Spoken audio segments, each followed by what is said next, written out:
Romans chapter 3.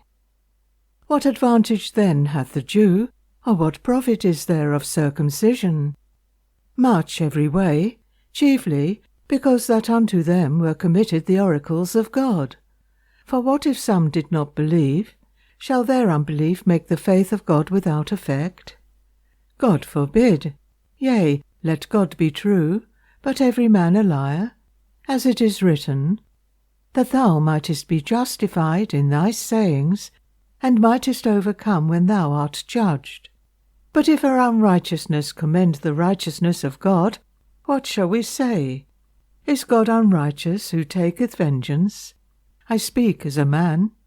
God forbid, for then how shall God judge the world? For if the truth of God hath more abounded through my lie unto his glory, why yet am I also judged as a sinner? And not rather, as we be slanderously reported, and as some affirm that we say, Let us do evil, that good may come, whose damnation is just. What then?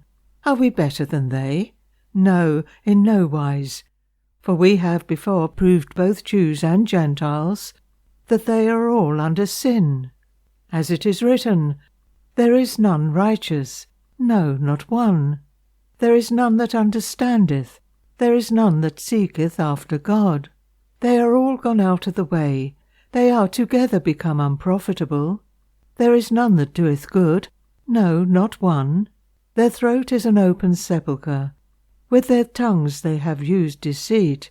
The poison of asps is under their lips, whose mouth is full of cursing and bitterness.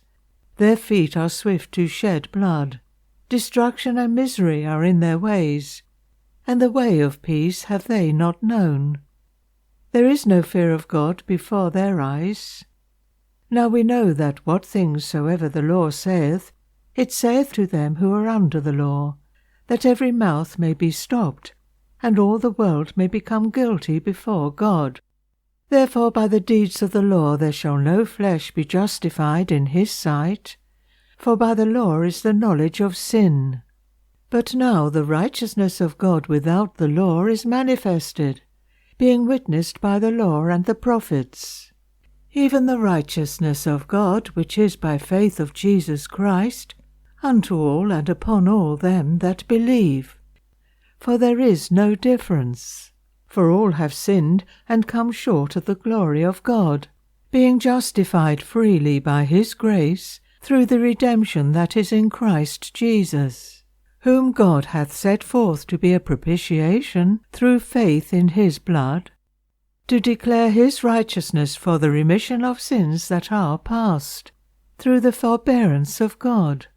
To declare, I say, at this time his righteousness, that he might be just, and the justifier of him which believeth in Jesus.